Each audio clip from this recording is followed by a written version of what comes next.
Neville Goddard, the story of Judas, presented by wisdom untold. We tell you here that we believe you can be what you want to be in this world, and that it is my purpose to tell you. If I have moments in my life, I regret it, not in the sense of a change of mind, as in the word repent. Still, I must tell you, I may have moments of regret that you have misused this power for any purpose, yet it is better that you misuse it, rather than not to use it. How many times one feels concern at the misuse of this principle, yet it is better to misuse it than to bury it. For even by the misuse we learn, though painfully. In the story of the talents, it was only the one who did not use it that was condemned. We are living in a world that is like a play, and some seem from birth to be cast in a difficult role. And yet you tell him that God is infinite love, but he is the playwright and the casting director. For this is a play. As Shakespeare says, all the world's a stage, and all the men and women merely players. We have our exits and our entrances, and one man in his time plays many parts. But that time is not 70. It is the time it takes to awaken that man, the perfect actor or God. So I play every part, but playing every part does not mean I play every man or woman in the world. There are billions of actors, but only so many parts. And every part you and I must play. The central figure, the star, is Christ. And the whole play is about Christ from Genesis to Revelation. But there are many parts that reveal it. There are 12 main characters, and the 24 elders, and the high priest Caiaphas, and his political opponent, Pilate. These are in every age and every time. The purpose of the play is to awaken in us the actor, God. These characters of the Bible are not people. They never walk the earth as people. We play all the characters, but they do not live any more than Hamlet lived. When Olivier plays Hamlet, Hamlet can do nothing but what Olivier does. And then Olivier can, if he wishes, play another character altogether. The characters are the eternal state of the soul, but we must learn to distinguish the man from the characters he is playing. The characters are real in eternity, and we assume the character and play on despair to say that everything in this world as a play does disturb. But I want you to believe it. Tonight I want to discuss the most difficult of all the characters. And if asked, you would refuse to play that role, but it is the most important, for until it is played, Christ cannot awaken within you. It is the character of Judas. People say he is the betrayer, but to be able to betray, I must first hold the secret. So I betray you into the hands of your enemies. I reveal you, for that is what betray means. Only he who knows God could reveal God. Only Judas did not leave Jesus in the garden. The others left him, but Judas remained to reveal him or betray him. And then Judas commits suicide. But we are told, no man takes away my life, but I lay it down myself. So who is Judas? Until that character is played, Christ is not awakened in the mind of man. He reveals God. Then he repented. When he found that those to whom he revealed the Lord spat at him and reviled him and condemned him. It does not mean upon a man. It is a symbol. But I say the time will come when you will not repent, even though you will be concerned as to the consequences of your acts. The word is only translated 6 times in this form. Paul wrote a bitter letter to the Corinthians, and he said, I do not repent or change my attitude toward you. And another time when Jesus is made a member of the order of Melchizedek, he says, I do not repent. But in this case, when Judas reveals the Lord to the world, he repents, for he sees what they did with the knowledge.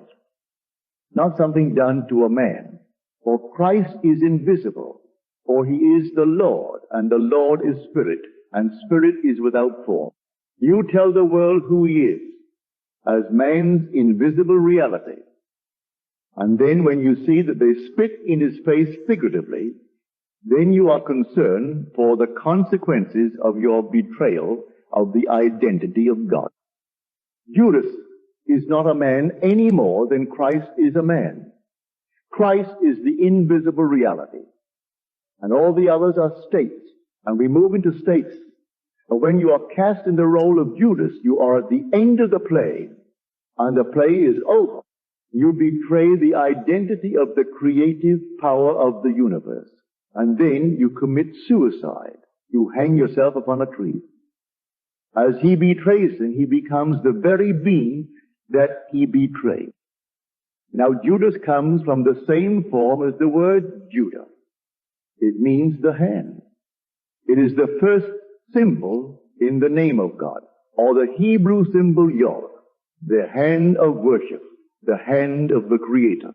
Then the second name of Judas is Iscariot.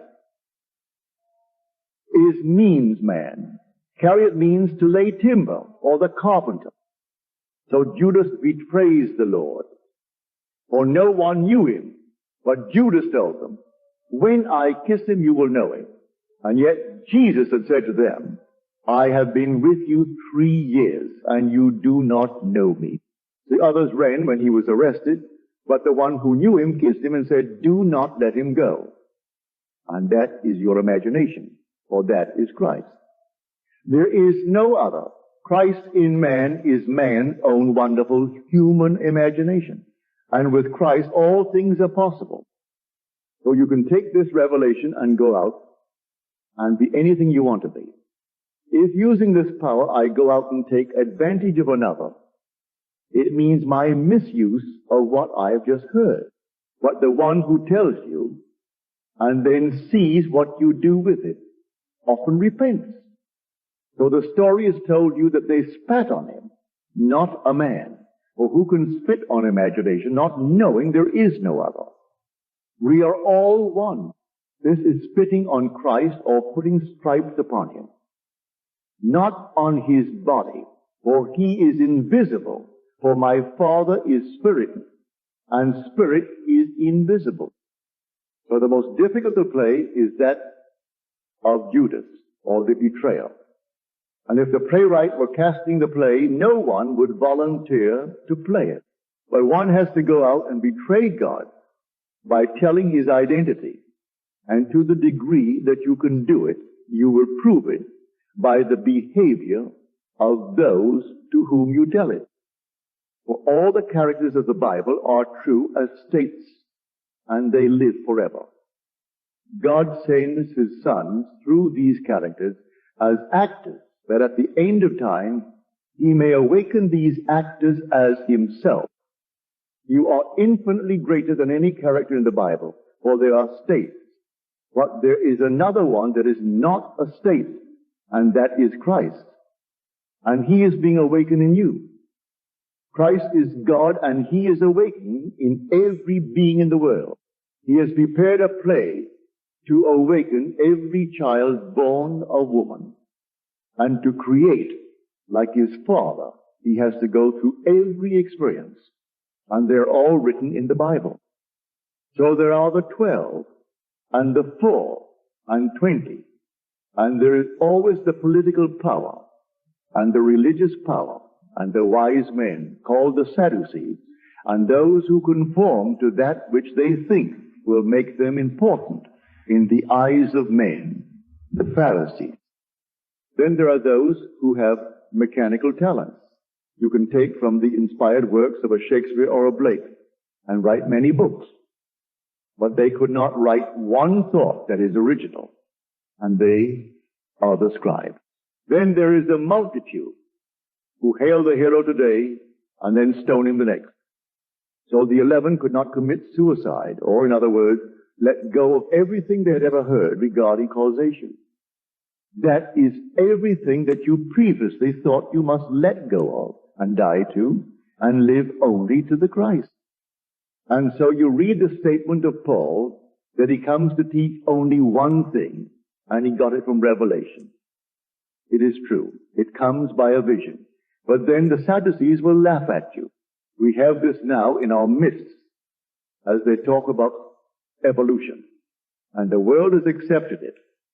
Yet I am told that God created all things and called them good and wondrous.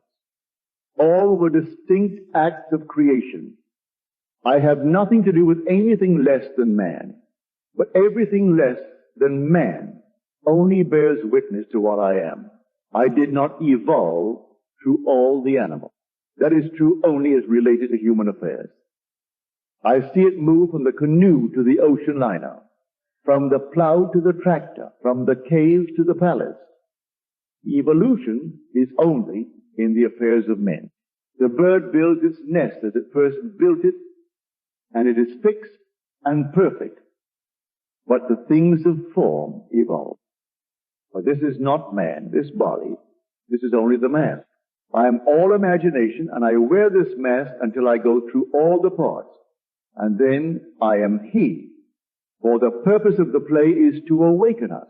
For God alone acts in all existing beings and men. The purpose of the play is to make us actors, even bad ones. If we are bad ones, the one who reveals the secret repents, yet he would not change it. We are told that when Judas came and kissed Jesus, that Jesus said to him, "Friend, why are you here?" The translators could not bring themselves to believe the actual translation, so they put it in the footnote. What you have to do, do it. Do it. Actual translation is what you must do. Do it quickly. You have to do it. You have to tell the world who God is and that He's imagination, but the translator used the sentence, "Why are you here?" Everyone is an actor awakening. So I say to everyone, you are playing all the parts, and I hope you will start to play the part of Judas. You did not come to play just one part. Everyone plays many parts. You can, if you will, slip into this part of Judas. You could play Caiaphas, or play it forever, and think that causation is external, or is in the hands of the political or the religious powers, or the great universities. Until it comes, you do not know it. But I know who I am and who you are. Every being is God in different states, all playing these wonderful parts. But when he awakens, he is God. And no matter what he has ever done, he is forgiven.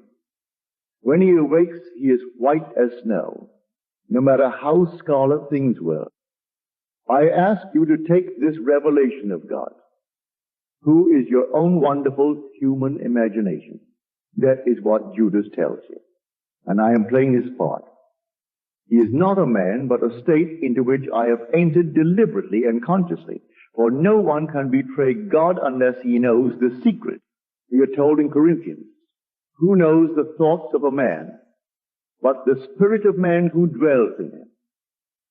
Who could reveal or betray God, but he who knows his secret? But if you know it and you test and prove it, then you are commissioned to go out and betray God. You go out and betray the secret of creation. Then he went and hanged himself to a tree. This body is a tree. He comes to do it, and he had to do it.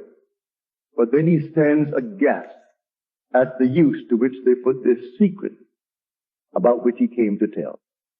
Then the next stage is to awaken completely as Christ. We do not yet know what we shall be like. But when we see him, we will know him, for we will be like him. You will be like the very being you were sent to betray. Everyone here will play every character in eternity. I do not mean people. They will go through all the characters, for the characters are eternal states. Distinguish man, who is all imagination, from his present state. You can forgive him anything, knowing he is playing a part. written for him by God. We are all players in God's play. You can go back and see the parts you've been playing from the cradle until now. If you were given a vision, you would now, this moment, see in human form the state that I am playing. You would see it, and yet it is not a man, but only a state. I have seen people in argument, and over them you see figures in contention. They are only playing states, and as they forgive and shake hands, these would vanish. A gentleman sat here the other night, and he wrote to me. As you began to speak, I saw over your shoulder a patriarch who wore the black hat and robes of a priest. I do not know who he was, but I feel he is a great inspiration to you. This is true, for I entered a certain state. I was speaking about the foundation stone, and that state was personified as a man. I was telling you that the foundation stone of everything is imagining, and not to leave that and go in search of another foundation. And here this gentleman saw a being who was to him a patriarch expressing what I was talking about. I know it is true, for I am never alone. But you are infinitely greater than the state, for you are a living center of imagining. You can move through all the states. You are not the state. They build churches to Peter or to John, etc. They are being built only to states, and the states are eternally dead until the Son of God gives them life. When you enter the state of contention, it is then alive. But if you are not in the state of contention, it is dead. They do not build churches to Judas. I lived on a little island, and they divided it into 11 parishes, named for the disciples, but there is no Judas. My forefathers did not know he was the most important, for only he could discover God and betray him. They call one who betrays a friend a Judas. But in Matthew 26, Jesus called him friend, and then he said, what you have to do quickly. He did not call the others friend. He called Peter Satan, but to Judas he said, betray me. And then often those to whom the secret is revealed begin to use it wrongly. They discover imagination creates reality, and disliking someone, they will imagine something bad, and by their very intensity, bring it to pass. You can use this in a horrible way. So we are told he repented, or was deeply concerned as to the consequences of his act. You can be what you want to be in this world, and those who recoil from this truth are its enemies, and do not know it. Millions will recoil from it, but that is all right, for they have not yet reached the point where they can be cast in the role where they will take it and go out and betray God. You can betray God only by revealing him. You will not know him by anything the scribes or the Pharisees will tell you, but only by inner revelation. And when you are fully persuaded, you will go and tell it. Then, whenever the day comes to close this eye and take off this mask, you will awake among the giants of those who are awakened. But none will fail, for everyone in eternity will finally awaken. So if I have to play a part over and over until I am buried in the part, I will be buried until I learn I am the actor and not the part I am playing. It seems so strange that the book that forms the foundation of the play should make this statement: all flesh is grass, and all its beauty is like the flower of the field. The grass withers, the flower fades, but the word of our God will stand forever. And the word is the play from Genesis to Revelation. If you took all the Bibles and burned them, the play remains in spite of the written record. We hear so much about goodness. Few can define it, since no two ages have the same concept.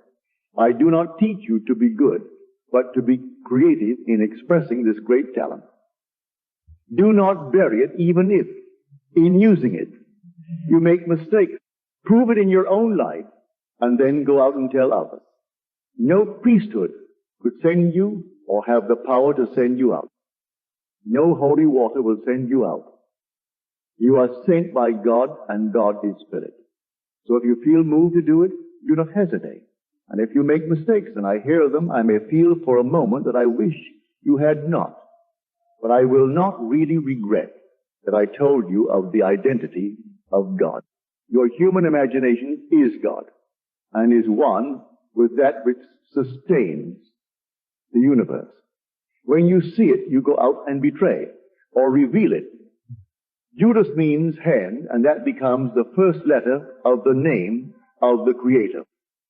We are told that Judas betrayed his Lord for 30 pieces of silver, and then he was said to have turned it back to the priests. They bought the potter's field. It means maker. It appears 62 times as maker. It is used only a few times as potter. It means maker in the sense of one that is a craftsman, as a goldsmith or a silversmith. It means that the individual is a maker. So he took the fullness of the price of God, for 30 means fullness. He went through every furnace, for no one playing Judas could skip one. So he paid the price. And then he threw it to the potter. He should have thrown it to the silversmith. For the same word translated as silversmith is also translated potter. I pay the full price to discover that my imagination is God. And then I die to all. I formally believe and then tell it to the populace and then have them deny it and spit on him, etc. It has nothing to do with anything taking place on earth. Go out, think about it, and determine to make yourself the person you want to be. Then betray this secret and tell others what you have discovered. Imagine the loveliest things in this world for yourself or for another. So let us go now into the silence. And when you break it, knowing that imagining is God, let no one persuade you there is any other cause for phenomena. Go through these doors, knowing it is so, and then you will not be impatient, but you will let it be so, for God creates reality. The Father walks through the world with me, and I do not know it. I do not know that the imaginal activity is the cause of what appears in my world. Now let us go into the silence